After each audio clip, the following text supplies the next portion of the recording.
Continuamos esse estudo do Apocalipse, aqui no capítulo 9. A gente parou aqui no verso 5. Antes disso, vou até deixar essas palavras em vermelho e verde que ligam a vários temas aqui do Apocalipse: voz, a boca, as trombetas, né? Apocalipse 9 até Apocalipse 14 e outros temas aqui das 7 igrejas, do Apocalipse por completo também. Esse tema de engrandecer e diminuir, né? Gafanhotos, boca, ventre, tudo isso aqui ligado. A gente parou no capítulo 9, verso 5. E o que significa essa morte, né? Esse tormento do escorpião, 5 meses, e fala também de questão de morte, né? Buscar a morte e não acharão. Que é o verso que chave, mas a gente vai aqui no verso 5 de início. Foi-lhes permitido, né, os gafanhotos, que não os matassem, mas que por 5 meses os atormentassem. Seu tormento era semelhante ao tormento do escorpião quando fere o homem. Esse aguilhão é o aguilhão da morte, né? Então o gafanhoto já liguei aqui no estudo anterior com o Islã, né? Falam muito, isso aqui é o Islã, o surgimento do Islã. Tem tudo a ver, literalmente, mas é muito mais do que isso, né? O Islã é uma religião, na verdade, que se encaixa perfeitamente numa religião carnal, que infelizmente não é só o Islã. Qualquer religião que abafa ou mata a profecia. Inclusive isso está cheio no cristianismo também, no meio evangélico e tudo. Então diria que o Islã é assim um resumo de tudo. Muita ligação do Islã aqui com os gafanhotos, né? O verde, essa questão do Maomé, a estrela ali do Islã, o Abadan, esse poço de petróleo ali no Irã, ali naquela cidade do Irã, a aparência ali desses animais no capítulo 9 com o pessoal do Islã, inclusive. Mas, enfim, permitido que os atormentassem, não podem matar. Então a política muçulmana, inclusive, né, era conquistar e converter as pessoas ao Islã. Se eles não se convertessem, teriam que pagar um imposto especial. Não cumprimento levava à morte. Então, há uma ligação realmente com o Islã. Os cristãos deveriam ser tolerados, pagavam taxa, ali voltando, né, ao período ali, essa guerra com os muçulmanos, né, cristãos e muçulmanos. Voltando ali aos períodos das guerras entre os muçulmanos e cristãos, né. Os cristãos deveriam ser tolerados, pagando uma taxa. Relíquias da igreja foram deixadas na posse deles. Então o islamismo é um perfeito símbolo da religião carnal, né? Está presente em várias outras religiões do dia de hoje, né? Está presente em várias religiões dos dias de hoje. Eu citaria a passagem de Paulo que compara Agar, ali Ismael, né, aos judeus ali da época. Então Agar, Ismael ligado ao Islã, aos muçulmanos, Ismael ligado aos muçulmanos, e então você vê que na verdade é questão de uma religião carnal, muito mais do que o Islã. Então são esses os gafanhotos que têm atacado o nosso povo. Não é só o Islã, né? É muito mais do que isso. Então tormento, né? Sempre ligado à obra do inimigo, né? No Apocalipse e Novo Testamento, né? No capítulo 11 ali os 2 profetas, né, as 2 testemunhas chamadas ali de profetas, atormentando os que habitam sobre a terra, porque suas bocas ali, a boca do crente é realmente para devorar e trazer, né, inclusive correções, julgamento, que a palavra de Deus traz julgamento. Mas eu acredito até que é bem mais profundo que isso. Apocalipse 12 estava grávida, estava com ânsias, né, com tormento, né, tribulação. Realmente a tribulação, o tormento, dores de parto, é realmente a tribulação aqui. Apocalipse 14 será atormentado, né? Tribulado com fogo e enxofre. Muito ligado ao abismo aqui do capítulo 9. A fumaça do seu tormento, da sua tribulação, não tem um repouso, né? De noite e de dia. Capítulo 18 do Apocalipse, outro tanto de tormento e pranto. Outro tanto de tormento e pranto. Aquela mulher que diz no seu coração: estou assentada como rainha. Também no capítulo 18, no verso 15, os mercadores dessas coisas, ali é o julgamento ali na Babilônia, a prostituta, É o tormento vindo ali, a tribulação. Apocalipse 20:10, é o diabo lançado no lago de fogo, né, com a besta, são atormentados, né? Então, essa grande ligação com o capítulo 9 também, que é o abismo, esse tormento, né? Atormentado. O tormento e o Sheol, né, o inferno nesta vida, né, o Sheol, o inferno nesta vida mesmo, sim. Passagem em Lucas 16, essa do rico ali e Lázaro, né? Veja só, no seu seio, né, no ventre, na verdade o seio ali acima do ventre. Então toda essa ligação onde é realmente onde a palavra de Deus habita, né, no nosso interior. Né? Então é muito simbólico, né, tem muita simbologia. No inferno, em tormentos ali, o rico, né, viu de longe Abraão e Lázaro no seu seio, a fim de que não venham também para esse lugar de tormento ali, aquele homem rico, né, querendo, me deixa ali, alertar ali os meus ali, para que eles não venham para esse lugar de tormento, né, de tribulação tão grande. Então, há esse tormento realmente onde Deus traz para trazer a correção. Isso o livro do Apocalipse, o Antigo Testamento, o Novo Testamento, tudo mostra isso. Felizmente, a fumaça da distorção da palavra de Deus predomina, né? A verdade é encoberta. E Deus vai perdoar, vai atormentar apenas. É a parábola que Jesus falou do credor incompassível, né? Mateus 18, perdoando 70 vezes 7. Veja só, toda a ligação com esse contexto aqui do Apocalipse, livro de Daniel, 70 semanas, tribulação. Indignado, o seu senhor o entregou aos atormentadores, até que pagasse tudo o que deveria. Ou seja, ser tormentado, né? A tormenta que, na verdade, traz também a correção. Essa parábola que diz quantas vezes devemos perdoar. E Deus quantas vezes nos perdoará? Será que vai Deus jogar os infiéis no inferno e tormentar para sempre? Será que para sempre é literal? Será que existe algo por trás disso? Será que é um jogo de linguagem de Deus? Será que vale a pena a gente estudar? Eu digo será, porque na verdade a resposta que a palavra mostra é que sim, né? Que Deus, o tormento de Deus eterno, na verdade, tem uma simbologia por trás disso, de correção para o crente, para a humanidade inclusive. Será que a lei do Antigo Testamento permitia tortura? Ou será que Deus tem um propósito muito maior em tudo isto? Como a religião dos nossos dias vê Deus como um credor, perdoador ou incompassível? Será que a gente coloca Deus como esse credor incompassível? É uma grande pergunta, né? Então, tormento 5 meses, o que significa isso, né? É a própria ligação com a vida dos gafanhotos, uma vida curta, né?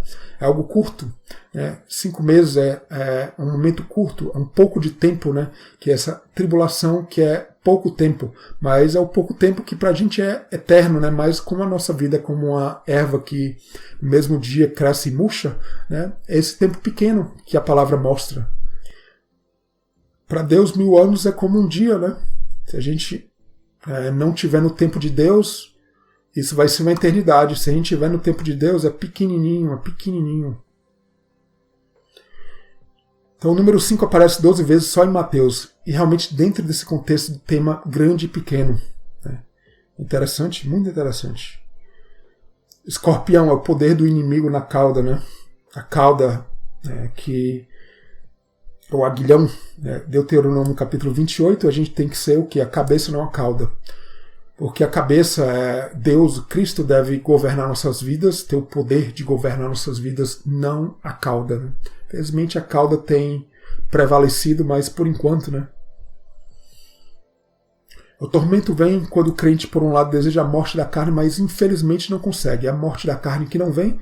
As palavras pregadas hoje em dia, inclusive na igreja evangélica, têm atingido mais a carne do que a alma, infelizmente, né? É o Gênesis no capítulo 7, verso 24. Esse dilúvio, né? Águas da morte que prevalecem por 150 dias, né? A ligação com os 5 meses, né? E a alma do crente, né? Nesse dilúvio da vida, infelizmente longe de Deus. E veremos em seguida Apocalipse 9, 6, 9 e 10, é o aguilhão versus a morte, a ligação com 1 Coríntios 15, né? Lindíssima essa mesma palavra no grego. O aguilhão da morte é o pecado. Esse pecado que vai, né, fisgando a gente e é um tormento, né? o pecado se torna um tormento, um aguilhão, como do próprio animal ali, do gafanhoto e do escorpião. Então o número 5 no hebraico é interessante, né? Várias passagens em 2 Samuel, onde essa palavra 5 no hebraico, na verdade, liga-se à quinta costela, essa que protege ali realmente o coração, inclusive. Essa quinta costela que protege o coração é a costela que está onde? Nessa área do ventre, veja só. Esse ventre ligado ao abismo também. Não tem coincidências. Inclusive são passagens bastante interessantes ali da história de 2 Samuel, onde é realmente o reino de Davi ali perseguido por Saul, por Absalão, seu filho, né, o filho da perdição também ali. Então é esse abismo, né? E a gente continua aqui. A gente continua nesse verso 5. Esse link aqui é o açoite, né? Está ligado ao açoite, essa palavra no hebraico. A gente vê em 1 Reis, no capítulo 12, né? O pai vos castigou. Veja só, castigar está ligado a disciplinar também. Se a gente olhar em Provérbios, ligar essa palavra castigar está ligado a disciplina. Com açoites, né? Porém eu vos castigarei com escorpiões. Veja só a ligação do escorpião com açoite que vem para disciplinar. O livro de Jó é um livro que tem muita ligação com o Abaddon, né? Esse abismo, essa correção de Deus sobre Jó. Do açoite da língua estarás encoberto. Várias passagens de Jó ligando a Apocalipse 9, inclusive. Provérbios 26, o açoite é para o cavalo, o freio para o jumento, e a vara para as costas dos tolos. Sempre a ligação com a correção. Ezequiel 2, a ligação do escorpião com as palavras, né? No estudo anterior falei muito sobre isso. Falei em detalhes, Ezequiel 2, várias passagens ali, vários versos ali interessantes, né? Então o escorpião é como um chicote, um açoite, né? Que é a cruz do crente, ali toda a profecia da cruz de Jesus, e a gente tem que suportar as correções, muitas vezes, inclusive. O verso 6, naqueles dias os homens buscarão a morte, não acharão. Desejarão morrer e a morte fugirá deles. É o aguilhão do pecado, o aguilhão da morte. Então, por que o tema de morte e abismo, né? Está sempre ligado ao inferno, ao Sheol, é a sepultura, às vezes traduzida ali no Antigo Testamento também. Morte e destruição é o Abaddon, né? Destruição, o Abaddon. Tem muita ligação com o livro de Jó, Salmo, vários salmos, provérbios também. Então é interessante nessa destruição, o abismo e o ventre, né? O Abaddon, o ventre. Gênesis 37, a gente vê o filho José na cova, a primeira ocorrência da palavra Sheol ali, quando Jacó fala no Gênesis capítulo 37, e a ligação com besta maligna. Jacó achava que era uma besta, a besta na verdade eram os irmãos, e ali a ligação com o Egito, né, que é uma nação que traz realmente a tribulação. A parte de tribulação também, toda envolvida com aquela história, muito, muito profundo ali. Jacó e Esaú ali, a história mais de Jacó já nesse ponto. Jonas e o ventre do Sheol, né, como ele fala ali, e ele estava ali dentro do ventre e fala que é o Sheol. Clamei do Sheol, fala do abismo, Tahom, outra palavra no hebraico, né, que vem lá desde Gênesis no capítulo 1. Então é muito importante, essas palavras também estão ali em Salmo 139, o Tahom, o próprio Sheol, e Deus está ali no Sheol, como fala o Salmo 139, o que nos fazendo ali do ventre, ali como uma obra ali do tabernáculo ali, nos tecendo como uma obra ali de um tecido. Jesus, 3 dias no ventre, veja só, ligação. As palavras de Jesus são profundas, ele sabe o que ele está falando, é claro. Ele sabe o que ele está falando ali da ligação com Jonas, os 3 dias no ventre, porque é a tribulação do crente, o crente saindo da presença de Deus, o mundo também está no abismo da religião, o abismo da falta de Deus. As doutrinas ali, segundo Pedro, a gente vai ver mais ligações com segundo Pedro. E o contraste, né? Está saciados, é a água do ventre, né? Que esse dilúvio tenha fim em nossas vidas, que a gente possa estar saciados.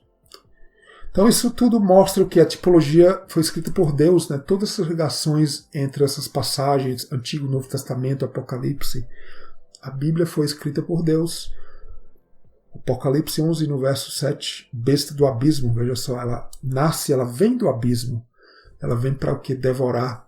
Ela vai devorando e ali o crente, Cristo, né? O Cristo que era para estar no ventre do crente, infelizmente o crente vai para o ventre da besta, né? Do abismo. Vai ser engolido. É a besta que nasce do abismo. Então, o aguilhão da morte, veja só como o texto é riquíssimo no capítulo 9 aqui do Apocalipse. Porque a morte não vem, é brincando com a morte, né? No Apocalipse 9 a gente vê as caudas semelhantes às dos escorpiões, aguilhões nas suas caudas. Né? Em Atos, no capítulo 9, verso 5, né? As palavras de Jesus ali para Paulo. Jesus, eu sou Jesus a quem tu persegues, duro é para te recalcitrar, né? Chutar ali contra os aguilhões, né? Veja só, o aguilhão da morte, o aguilhão da religião que Paulo estava. 1 Coríntios, capítulo 15, onde está a morte. Veja só, o tema de morte também. E aguilhão, o teu aguilhão. Onde está o inferno, né? O Sheol, o Hades aqui no Novo Testamento, a tua vitória. E em seguida, ora, o aguilhão da morte é o pecado e a força do pecado é a lei. Então, quando o pecado está no crente, é como um aguilhão ali, perturbando o crente, né? Aquele aguilhão que é como um espinho aqui na imagem, é como um aguilhão que no Antigo Testamento também ali, que ali cutucava ali o boi para ele fazer o arado.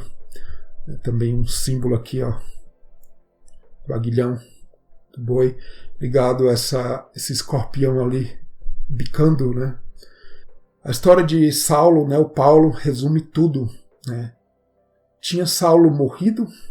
Saulo ele pensava estar esmagando ali a cabeça da serpente, né, querendo acabar com os cristãos, perseguindo Jesus, mas estava chutando o aguilhão da religião, o aguilhão da morte também. A religião se torna em morte, né, uma obra morta. Então não se encontra facilmente a morte da carne e a vivificação do espírito. É por isso que eles tentam morrer aqui no Apocalipse 9 e não conseguem. Mas a segunda morte certamente espera os que assim fazem. Mas Deus vai trazer a morte da carne, né? Deus traz, querendo ou não, um dia vai trazer.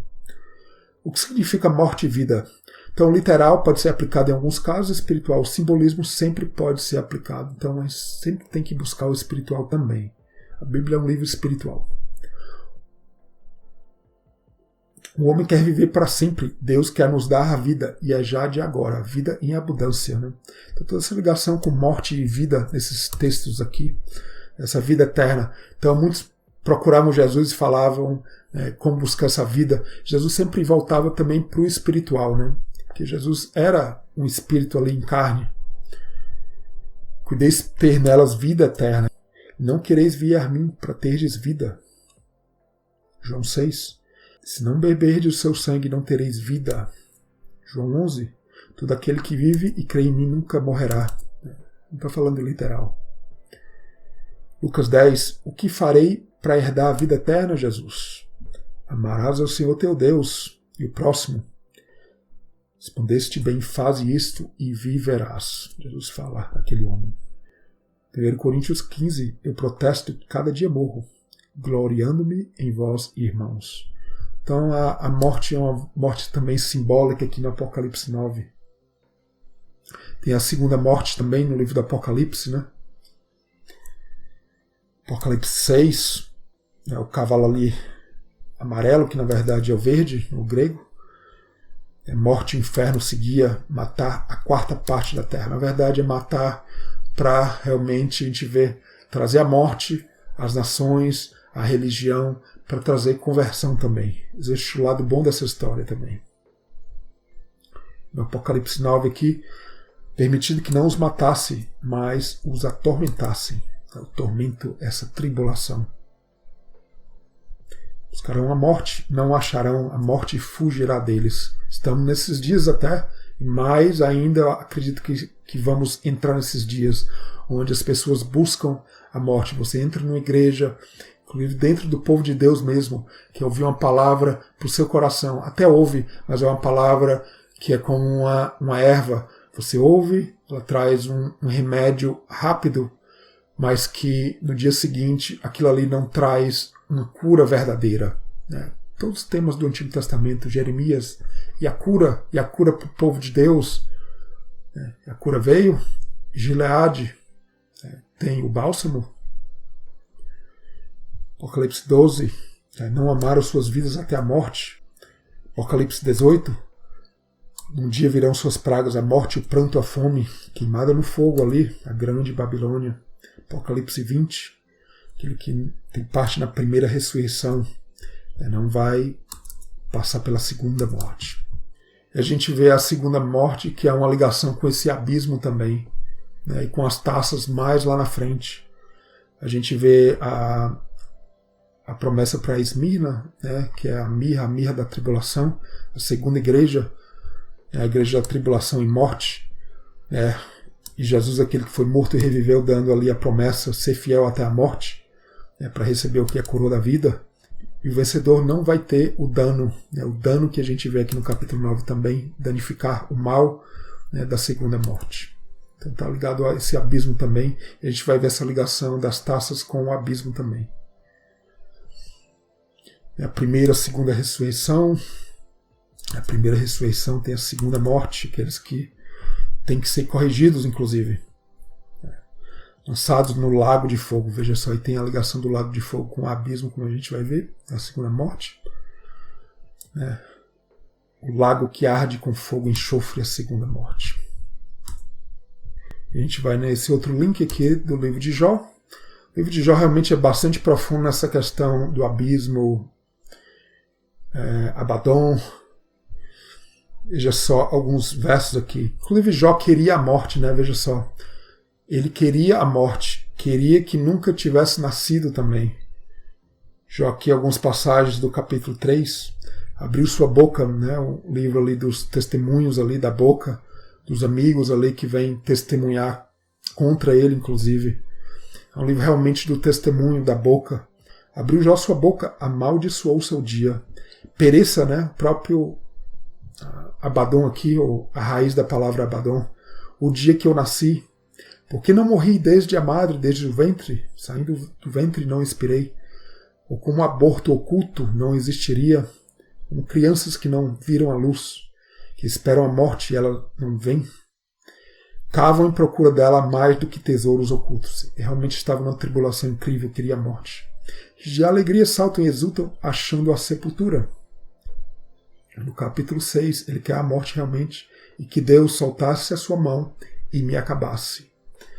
Refrigeraria no meu tormento. Então ele passa pela cruz, né, um corpo realmente, literalmente todo machucado, é o símbolo da cruz. Essa palavra destruição, Abaddon, né, aparece 18 vezes, né, duas palavrinhas aqui. Uma é a própria palavra Abaddon, né, o Avedon, e outra da mesma raiz, né, perdição, destruição. Então, Jó aqui, vários versos, né, capítulos 14, 26, etc. As cheias afogam o pó da terra e tu fazes perecer, né, essa palavra perecer, o Abaddon, o Abad, o Aved, a esperança do homem. O inferno, ou Sheol, está nu perante ele, não há coberta para a perdição. A perdição e a morte dizem, ouvimos com os nossos ouvidos a sua fama. De que também me serviria a força das mãos daqueles cujo vigor se tinha esgotado? Aqui no capítulo 31, tema de traição, né? Um fogo que consome até a perdição, né? O próprio Abaddon. Se alguém vir perecer por falta de roupa e ao necessitado por não ter coberta. Realmente Jó ajudava ali os que eram necessitados, mas havia falta realmente da aplicação da lei, inclusive, que nem sequer existia ali naquele tempo de Jó, né? Mas Jó, a bondade toda literal de Jó, faltava o quê?